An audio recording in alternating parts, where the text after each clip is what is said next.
আসসালামু আলাইকুম এভরিওয়ান, কেমন আছেন সবাই? আজকে অনেক দিন পর অফিস খুললো। আজকে যেহেতু ৬ তারিখ, ম্যাক্সিমাম অফিস খুলেছে। আলহামদুলিল্লাহ, আজকে অফিসে যাওয়ার জন্য আমাদের ফ্যামিলির সবাই আজকে রাঙামাটি বেড়াতে গেছেন গাড়ি নিয়ে। আমি যাই নাই।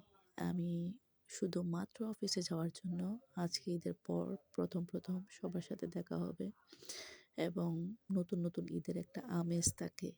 ওই জিনিসটা, ওই ফিলটা আমি নিতে পারবো না। সেজন্য আমি আমার ফ্যামিলির সাথেও বেড়াতে যাই নাই। আলহামদুলিল্লাহ, আজকে অফিসে গেলাম। অনেকদিন আগের আমার এক ফ্রেন্ড বা আমাদের কলিগ আসলো। আমাদের একজন পুরনো কলিগ, তার সাথে অনেকক্ষণ আলাপ হলো। আর অফিসে গিয়ে সবার সাথে দেখা করতে অনেক বেশি ভালো লেগেছে। আর অফিসের প্রত্যেকটা মেম্বারের সাথে আমার একটা খুব ভালো একটা রিলেশন বা খুব গুড রিলেশন সবার সাথে। সবাই আমাকে খুবই ভালোবাসে। আমিও সবাইকে খুবই শ্রদ্ধা করি এবং সবার প্রতি আমার একটা শ্রদ্ধাবোধ আছে এবং তার সাথে আর সবার সাথে গুড কমিউনিকেশন রক্ষা করার আমি চেষ্টা করি। কারণ আমি এটাই ট্রাই করি যে সবার সাথে আমি এমনভাবে চলাফেরা করব, কেউ যেন আমাকে খারাপ মনে না করে। আমারও যেন কারো প্রতি কোনো খারাপ চিন্তা ভাবনা না আসে। আলহামদুলিল্লাহ। আর আমার কলিগটা সকাল থেকে আমার জন্য অপেক্ষা করছিল। আমি অফিসে গিয়েছি প্রায় ৪টার দিকে। আর উনি আমার জন্য অপেক্ষা করতে উনার প্রায় টাইম শেষ হয়ে আসছিল। আমি যাওয়ার পর বলছিল, "আপু, আমি যাচ্ছি।" আমি বললাম, "আপনার সাথে বসে কিছুক্ষণ কথাবার্তা বলি, যেহেতু অনেকদিন ধরে কথাবার্তা হয় না।" বলে, "আপু চলেন তাহলে নিচে যাই, নিচে গিয়ে একটু কথাবার্তা বলি।" নিচে যখন গেলাম তখন ভাবলাম একটু বইসা চা-টা খাই। তখন আমাদের অফিসের পাশে, ওয়ার্ল্ড ট্রেড সেন্টারের পাশে সৌদি বাংলা নামের একটা রেস্টুরেন্ট আছে। রেস্টুরেন্টে বসলাম। রেস্টুরেন্টে বসে আমরা চা পরোটা খেলাম এবং এই ট্যাবটা হচ্ছে কি, উনি আমেরিকা থেকে আনিয়েছেন উনার এক ফ্রেন্ড দিয়ে।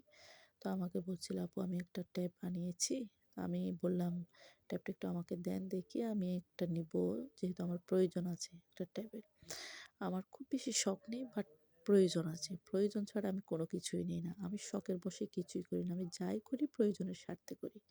শখের বশে আপনি যদি ভুলভাল কিছু একটা নিয়ে ফেলেন, দেখবেন পস্তালে কিন্তু আপনার নিজের মনের মধ্যে একটা সংকোচ হয়ে যাবে।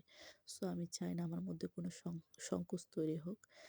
সেজন্য আমি একদম ক্লিয়ার কাট, যেটা খুব বেশি প্রয়োজন ওইটাই করি। আর চা এবং পরোটার অর্ডার করলাম। বসে আমরা ২ জন চা পরোটা খাইলাম এবং অনেকদিন আগে থেকে আমাদের যেহেতু কলিগ, অনেক কিছু বলার আছে বা অনেক কিছু শেয়ার করার আছে। পার্সোনালি অনেক কথা থাকে, আমাদের ব্যবসায়িক অনেক কথা থাকে।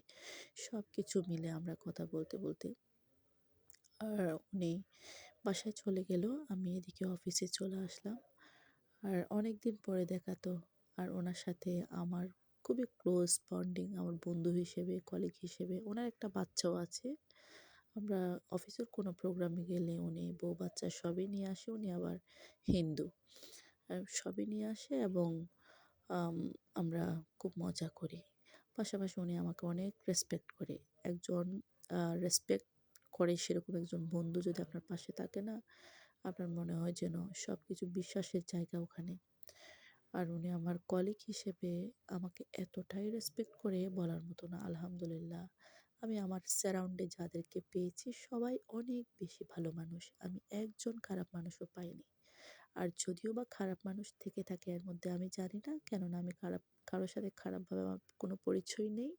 সো আমি কারো খারাপটা আমি চোখে দেখি না, বাট আমার চোখের সামনে কখনো খারাপটা আসে না।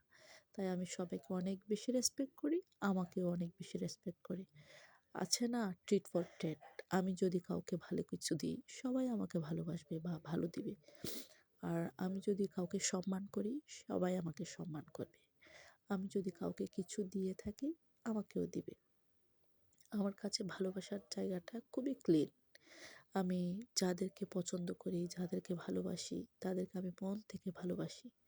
আর আমার কলিগটা হচ্ছে একজন আইটি ইঞ্জিনিয়ার। উনি আ পড়াশোনা করে এসেছেন আফ্রিকা থেকে, সাউথ আফ্রিকা থেকে। যাই হোক, উনি আমাকে অনেক বেশি পছন্দ করেন আমাদের অফিসের একজন অফিস কলিগ হিসেবে। সো আমিও ওনাকে অনেক বেশি রেসপেক্ট করি আমার অফিস কলিগ হিসেবে, পাশাপাশি আমার একজন পার্টনার হিসেবে। আর আছে না সম্মানের মানুষ সম্মান পাওয়ার যোগ্য হলে সম্মান অবশ্যই পাবে।